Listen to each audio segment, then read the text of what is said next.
I feel slightly threatened. I have this move though. Take c4. Knight b4, knight f6, king d8. Looks okay. Now this knight's solid, so it's always controlling the square. Always have the bishop to come in if necessary. And this pawn's attacked.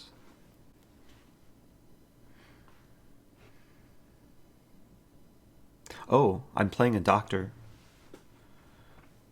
Earlier, Pam was saying hi to a doctor in the chat. This is Dr. Vladimir. Okay, so trying to complete development. I mean, white's a bit underdeveloped for the time being. Has to deal with this pawn. Ooh. That's a very multi-purpose move. Because white's defending the pawn, threatening to take knight f6 and destroy me. First question, can I do things against the bishop? Maybe? But maybe not. I would love to take here. The problem is white takes. And then if I take knight f6, it doesn't quite work. I can't play knight e7 because that just allows too much. So I have this move, which looks a bit strange, but it does reinforce the knight, it attacks the bishop. Might walk into b3. It unleashes my bishop too. This is the most logical. It's getting spicy. It's getting really complicated. Pocky Penguin suggesting knight a5. So the issue was takes and knight f6. So I want my knight on d5 to still control f6. But this knight is very well placed. But the one benefit for me, let's go for, actually wondering if rook c1's a problem. It might be, but might not be. Let's play this. So the one benefit of the fact that white traded off light squared bishop is that this bishop is pretty much uncontested. So there's a lot of long-term potential if I don't get crushed in the center right away. For the time being, I'm still moderating these squares. White does have this move. I would take, and then accept the fact the bishop can plant itself on f6. I'll probably want to trade off my dark squared bishop at some point.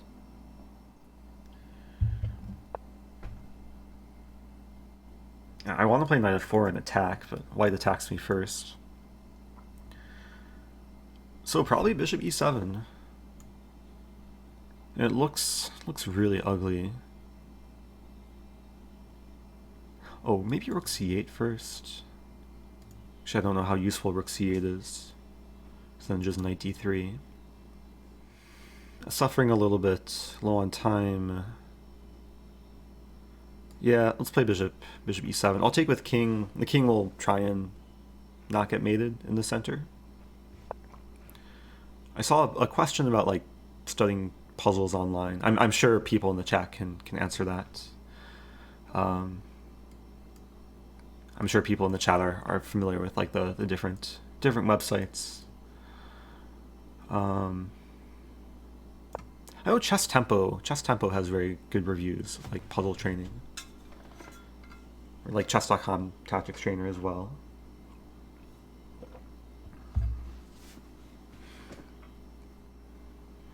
Yeah, so I mean white can take and plant a knight here and try and make me suffer. I don't think it's like so terrible.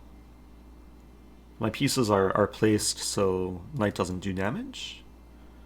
And if takes here, I might even have f6 or f5. In the meantime, I'm still dreaming of just like attacking, even like knight f4, knight h3.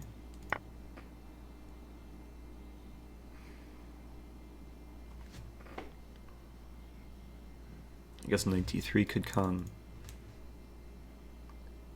Also some idea h4. That was just a weird position. And we might get to a point where it's hard for either of us to break through. The center is relatively closed. It's hard to break through on the king side. So this might actually call for like slower play.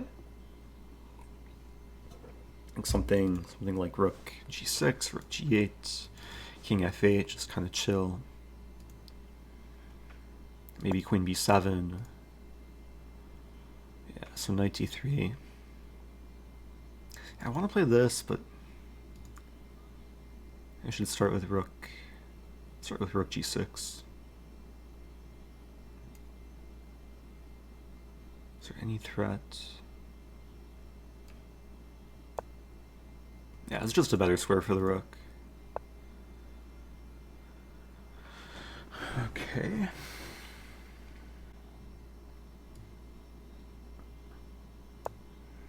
Not sure how useful this battery is.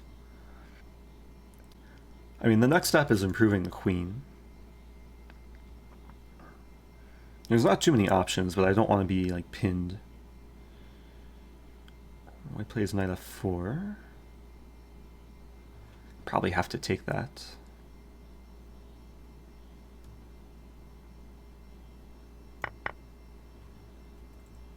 I'm wondering if I can play f5 here. Takes and then king d8. Looks really ugly. I guess there's knight d6 in that line.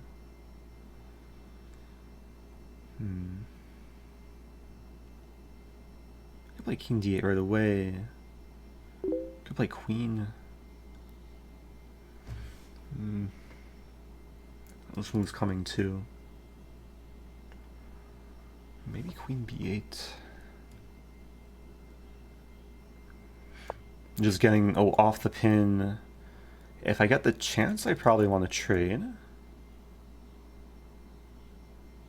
Always have to consider f6 or f5. I feel like white's played a pretty good game so far. Just hasn't given me too many opportunities. But I'm still alive. Yeah, f5 or f6 is probably not a threat because white just takes with check. Knight d6 comes. But this is probably most realistic. Like if it's my move, I take, I play queen a8, and maybe suffer a slightly worse endgame. Another idea just to like run away with the king. Run and hide. And if the king is on f8, then I can play f5, and there's some pin. So no en passant. Okay, I like the fact that white is thinking here. I guess I should calculate knight d6.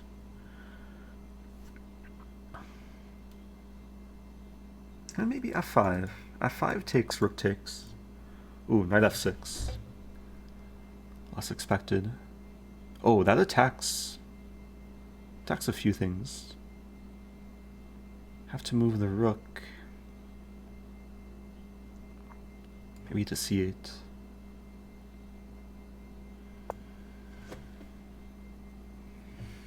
That was a good move. I'm wondering now if I can eventually play d6.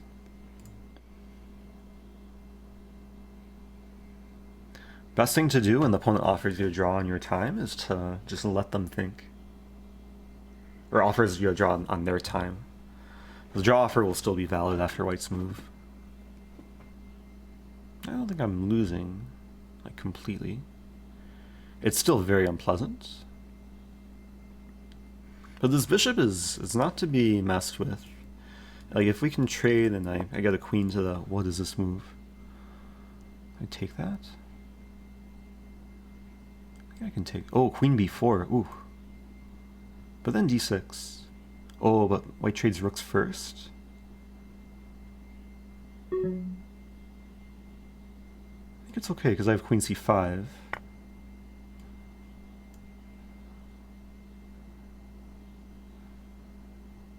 It's complicated. It was a very ambitious move.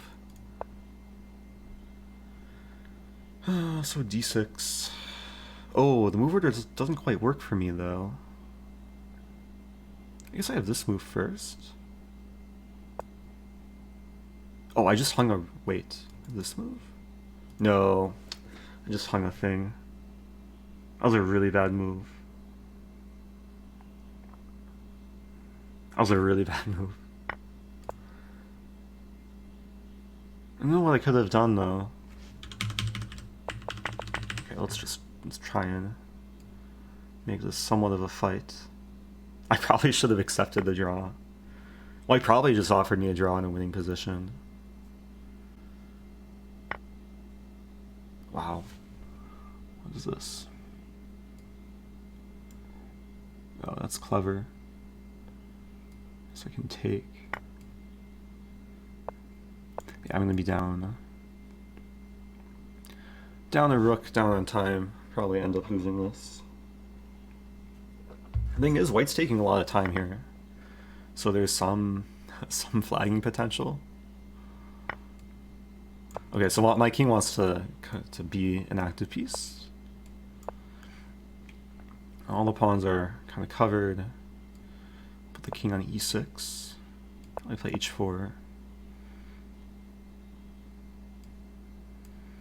It's hard to... I'll play f5.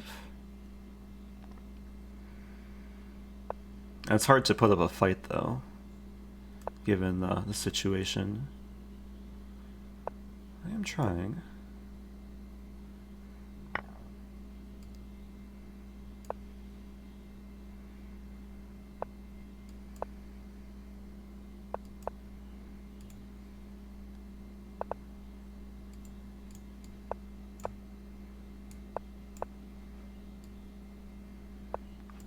It's moving very slowly. Draw?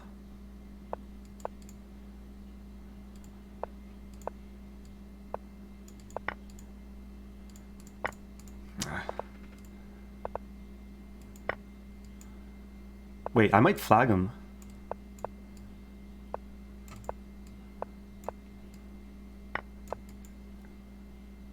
Dirty flag incoming. Ooh, I hung a rook. White hung a rook too. Wow. I won on time. That was so unusual. That was really dirty. Oh, I feel so dirty. Dirty flag. What was this? I'm probably just losing here. My original thought, I think it was d6, but the problem is takes, and then white just mates. I can't play king d8 because mates. d5 was a really nice move.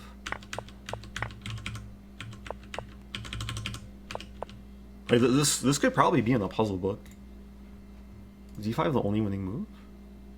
Oh, everything's winning for white. But d5 is like the most aesthetic, like very clear-cut tactics.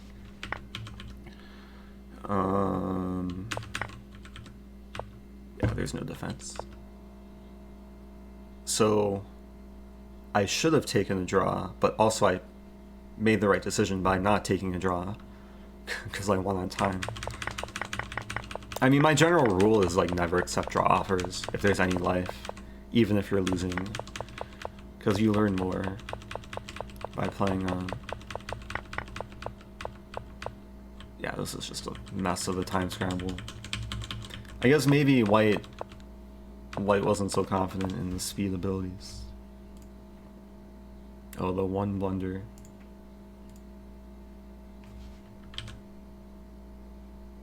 Ooh, rook c8 is force mate. Mate in 4.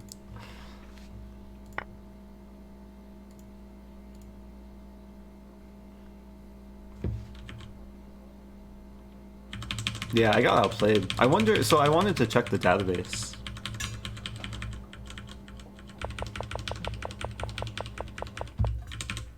Like this position. Any games in Masters database, first of all. Probably not. No, some games here. Oh, queen c7. Oh, so bishop e7. So do any strong players go for like some g5?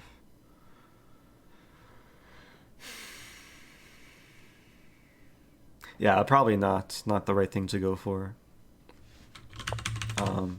But it was fun. Man, Lichess gives this move a question mark. Lichess should really check out my G5 emote.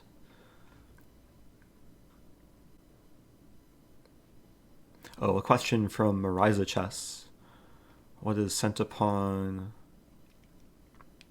Yeah, so when there's like computer analysis on the game, um, it will give a number for each side. The lower the sent upon loss, the better the play. So usually, like a sent upon loss of 10 or lower is like almost perfect play. Um, and it's basically it's hard to explain. I think there's an FAQ on Lichess that better explains. Like it just offers a better explanation than I can provide.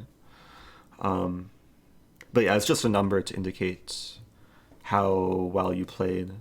I mean, probably more relevant are like number of blunders, mistakes, etc. I know chess.com they don't do cent upon loss. They do like percent accuracy, which is maybe a bit easier to understand.